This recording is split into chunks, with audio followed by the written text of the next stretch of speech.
Earth signs, tignan natin ano po ang mensahe para sa'yo ngayong araw. Keep in mind po na ito ay general reading lamang. So, hindi po lahat ay makaka-relate. So, be open-minded. Sa mga hindi pa po nakasubscribe dito sa ating channel, please subscribe na po kayo.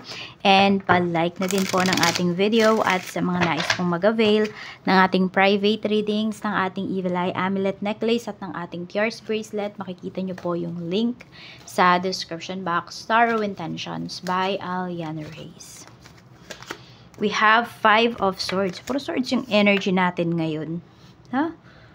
Okay. So, ayan. May nagtatraidor ba sa'yo? Pwedeng merong tao dito, earth signs na nilalamangan ka. Or pinaglalaroan yung damdamin mo. We have 3 of Wands. Ayan, may na-expect ba kayong pagkikita? May na-expect ba kayo ditong pag-travel? So, yun, medyo mag-ingat kayo dun sa mga ibubuk po ninyo. Kunwari na hotel, na accommodation ba, ganyan. Or tickets. Baka mamaya ang kausap ninyo dito ay scammer. So, mag-iingat po kayo.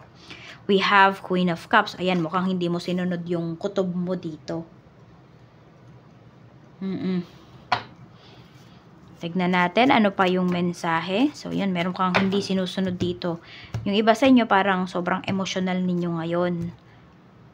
You feel na kung ano man yung kinakaharap mo ngayon, naiisip mo or nafe-feel mo na hindi na yan matatapos. Pero alam mo, lahat naman ng problems natin is temporary yan. Temporary.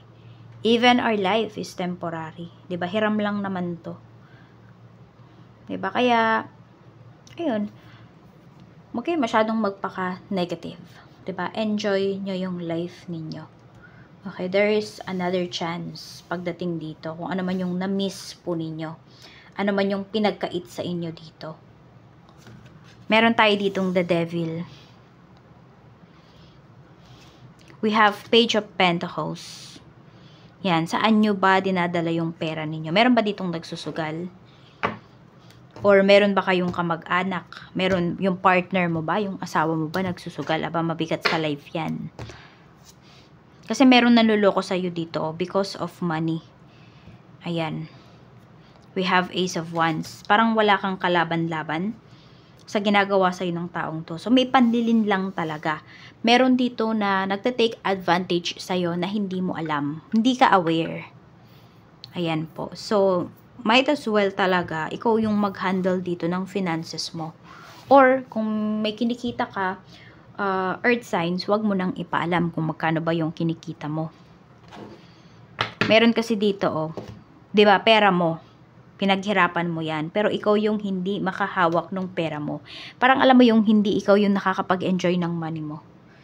Okay?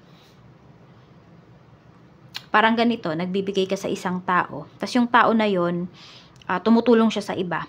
Okay? Di ko alam kung tulong ba yun or pinapasikat niya lang yung kanyang pangalan. Hindi niya sinasabi na galing sa'yo yung pera na yun. Parang, ayun, sa kanya nagpapasalamat yung mga tao. Parang dinidisregard niya na sa'yo nang galing yung pera. Yung credit sa kanya lahat. Pwedeng pagdating din yan sa trabaho, ha. Oo, pwedeng ikaw yung nagpuyat dito, nagbanat ng buto dito sa trabaho na to. Pero iba yung nasa iba yung credits, 'di ba? Iba yung pinapasalamatan. Ganun yung nakikita ko kasi dito. May mga taong nagte-take advantage sa iyo. We have the Emperor. Yan, meron dito paulit-ulit talagang ginagawa. Okay, pwedeng meron ba kayong partner na babaero, lalakero? Yan, paulit-ulit po yan. Tanong natin kung magbabago pa ba. 10 of Wands. The High Priestess, hindi, walang pagbabago dito. Nakikita ko dito, tama, ganun lang yung gagawin sa'yo. Parang ulit-ulit lang, oo, magbabago na ako, pero hindi po talaga. Sabihin mo na lang na nasa dugo na yan ng taong yun. Way of living niya na yan. Tapos meron din dito, sobrang mautos naman sa inyo ngayong araw. Yan, baka medyo mapikon kayo dun sa tao na yun. Oo. Parang alam mo yung hindi pa tapos yung mga ginagawa mo, utos ka agad siya. Meron tayo ditong 2 of Swords. Okay, meron dito, buo na ba yung desisyon ninyo? Yan o, para kasing meron na kayong nilatag dito na desisyon. Queen of Swords, ayan, pinag-isipan nyo na nga po itong mabuti. Wala nang makakagulo sa isipan mo, wala nang makakapagbago dun sa desisyon mo. Buong-buo na po ito. So, all you want is peace of mind. We have Judgment. Nakapag-desisyon ka na. Okay, meron din dito, hindi ko alam kung ano nga ano, meron nga dito ay may third party yung person mo, ganyan. So, pwedeng magde-decide ka na dito, naaalis ka na dito sa relationship ninyo. Parang hindi mo na kayang magtiis, hindi mo na kayang, ayaw mo nang maramdaman yung ganong sitwasyon, yung ganong pagtrato sa'yo. We have 6 of Wands. Ayan nga, meron dito, it's either ikakat mo na yung relationship mo with someone. We have 4 of Pentacles. Meron tayong King of Pentacles. Meron naman dito, ayan po, pwedeng nag-iipon pagdating sa kasal. Meron bang magpapakasal dito? Or pwedeng ngayon pa lang pinag-iipunan nyo na po yung future ninyo, yung future mo with your family na bubuuin. So, yung iba sa inyo, kahit na wala pa kayong karelasyon, ayan, nandun na yung isipan po ninyo. Nag-i-invest na kayo in short. Ayan.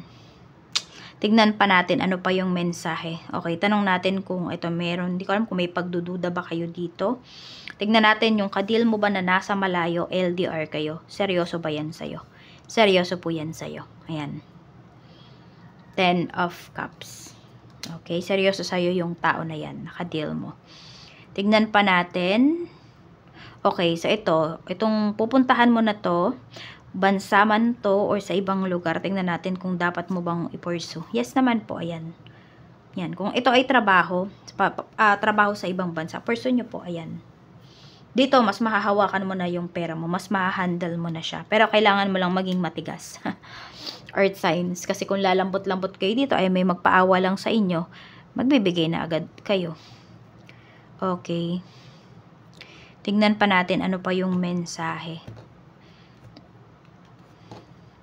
Okay, meron ako ditong nakikita. Exam yata ito. Yan. May nagre-review kasi. Okay, so yan po. Makakapasa po kayo dun sa exam. Hindi ko alam kung ano bang exam yung itatake ninyo. Makakapasa po kayo. Ayan o, meron kayong ano ba yun? Ano ba yung tawag dun? Basta meron kayong spot na makukuha. Tingnan natin. Ano pa yung mensahe? Okay, meron naman dito. Di ko alam kung kayo ba ay medyo malaki na. Sabihin natin, 15 pataas na ba yung iba sa inyo or 15, pero di pa kayo tataas ng 18, no? Meron dito, ayan po. Nakita ko naman dito is tuloy-tuloy yung ano ba to? Sustento ng parents mo, ganyan. Sustento ng parents mo sa'yo or sustento ng father mo sa'yo. Kaya lang, meron naman ako nakikita dito. Kung kayo naman po yung nakikipag-usap dun sa tatay ng anak ninyo, nanghingi kayo ng sustento, and magiging emotional po kayo, or kung ano-ano ba yung masasabi ninyo, kailangan lang siguro maging civil kayo dun sa tao na yon para magtuloy-tuloy po ito. Kasi kung aawayin nyo po, ay baka huminto yan. 'Di ba? Ang kawawa po yung anak po ninyo. Or baka magkasuhan pa kayo dito, alam mo yun, mas masalimuot pa. So, ayan po ang mensahe para sa'yo. Mag-iingat po kayo always and more blessings to come, Earth signs. Bye-bye!